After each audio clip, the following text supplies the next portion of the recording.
Is No Rest for the Wicked worth playing? In today's video, I'm going to answer that question. I'm going to give you the good and the bad. This game's got a lot of good things going for it, but also a lot of bad things. Does the good outweigh the bad? We're about to find out.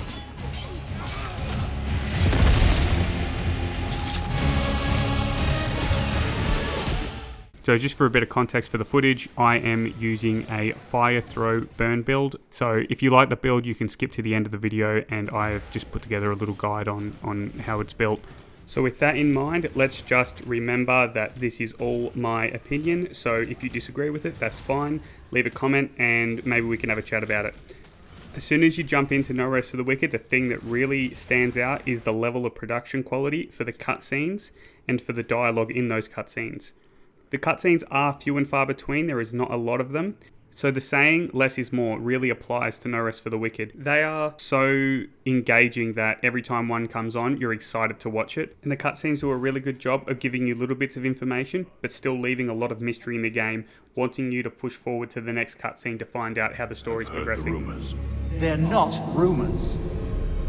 Even now, it ravages the island of Sacra just off our own shores, turning their men and women into unspeakable things. The pestilence is a punishment upon those who have lost their faith. Is it now? How convenient. So with that, let's go into the thing that I think No Rest for the Wicked does the best, and that is its art style and theme. This game has a beautifully painted design, and the developers have mentioned that they meticulously design each zone by hand, so nothing's generated, and you can really feel that when you play. The only thing I can compare this to of games that I've played recently would be Elden Ring and the Dark Souls series. That feeling of wanting to overcome a challenge to just see what the next area looks like and to explore the next area and to see what's there. And that for me is something that is really addictive, that wants to just push forward. The way that a zone changes once you've fully gone through it is something that is really satisfying. The interconnectivity and verticality of the areas is also extremely well done. The maps themselves aren't too big, but you're either above or below an area. So when you're going through a zone, normally there is quite a linear route for you to go through the zone, but during that you will kick down ladders, you will find hidden areas that lead up that unlock more ladders, or you kick down a bridge that for when you're going back through an area, the route is completely different from when you went through the first time, and it really shows the world evolving around your actions. And this is something that not a lot of games have been doing of late, and it's something that really stands out to me when playing this.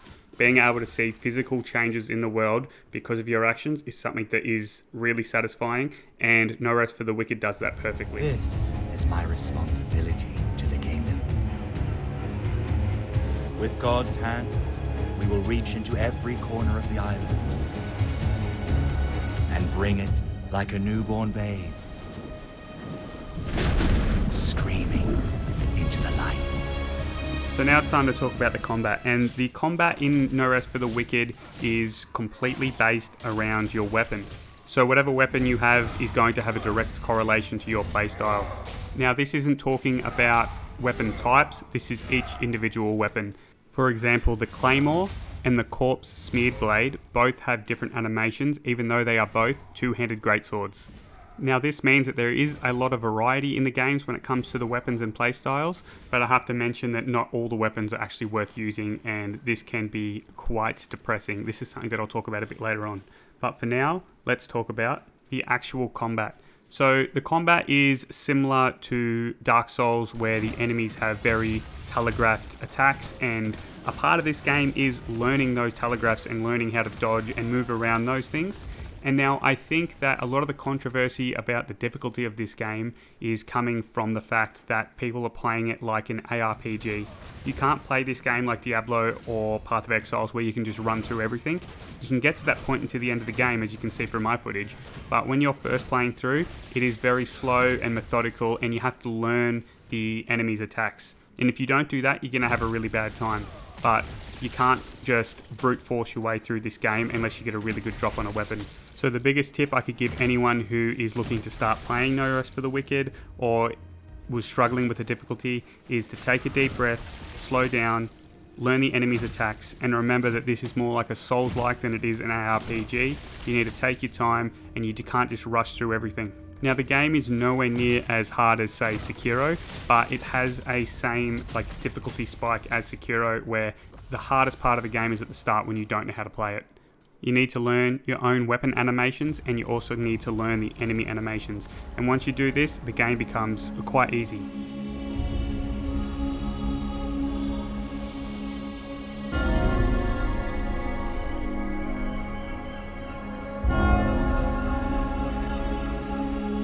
So now I have to talk about a fair bit of negative stuff. So I don't want this entire video to be negative, but the thing is that a lot of these mechanics and game systems are going to be changed. Some of them aren't, but I'm just going to speak about them how they are currently. So first of all, let's talk about the attribute system. The attribute system is going to be removed at some point in the future because a lot of players don't know how to use it properly, which is fair enough. But for me, the reason why the attribute system needs to be removed is because it locks you in to certain weapons. Now with that in mind, you have to remember that your weapon is your playstyle. So when you see a new weapon drop and it's a two-handed sword, the attributes on that sword aren't just strength. It could be a intellect sword, and that doesn't feel satisfying. You get excited, oh my god, I'm finally going to get a new weapon, and be able to try out a different animation set for the same weapon type that I'm using.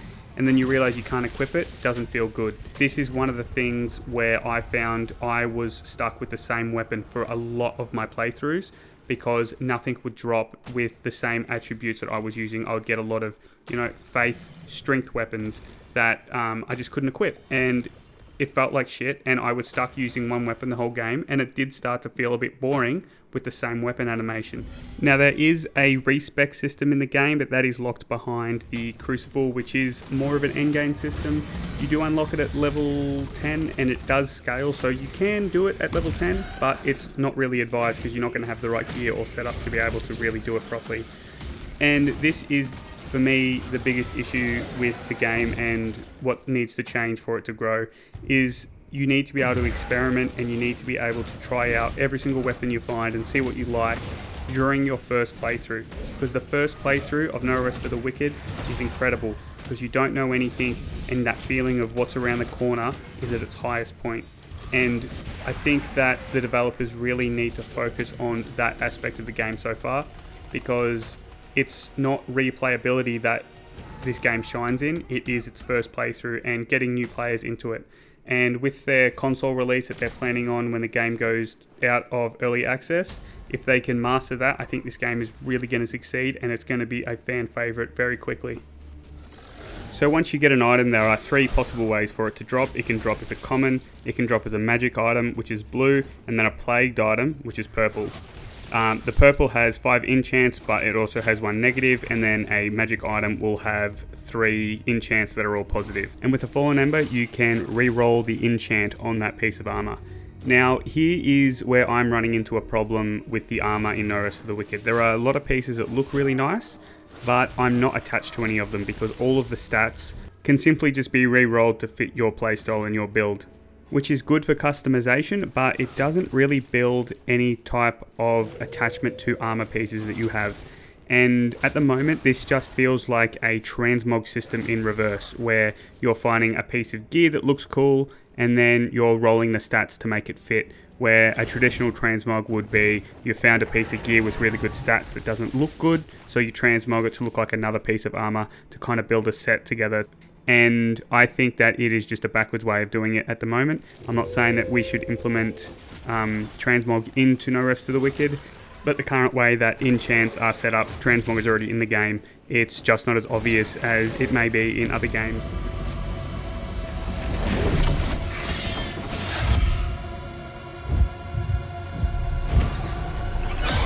In its current state, the endgame to me has turned into a appearance collector. That's pretty much all I'm doing. I'm trying to get gear that looks cool to make my character look cooler, and I'm not really having anything drop, and you look at the enchant and you get excited because something awesome's just dropped.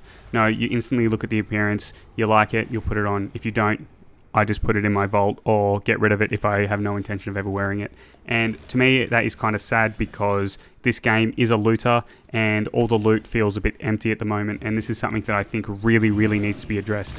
So now it's time to talk about the actual endgame content, and very quickly you will outgear any of the content that is available. So at the moment that would be the Pestilent Zones and the Serum Crucible.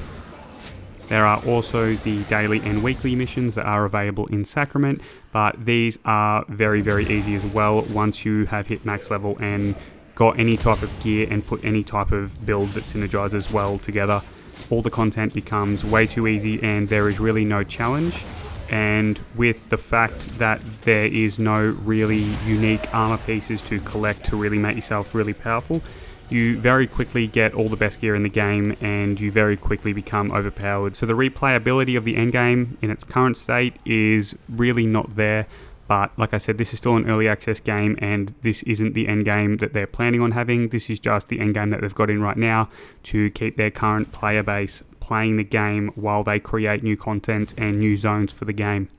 So now Moon Studios has really big plans for this game, and is right now the best time to jump in for No Rest for the Wicked? I can't really say yes or no. I think currently if you play No Rest for the Wicked you have to understand that there's going to be lots of changes, and something that you may like may be taken out of the game pretty soon, something you don't like might be changed as well, and it's really just very fluid at the moment. Nothing is set in stone.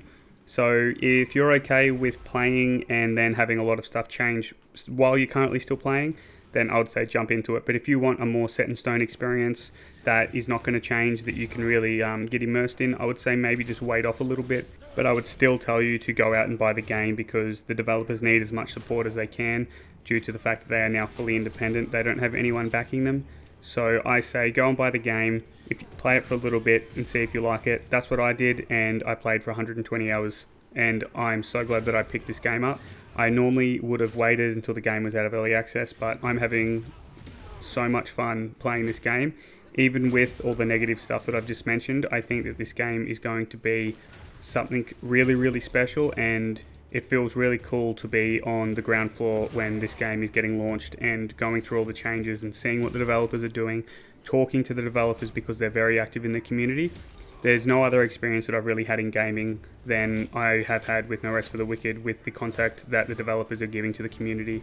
It is something that's really special and they need to be commended for it. So there we have it. There's my thoughts and opinions on No Rest for the Wicked.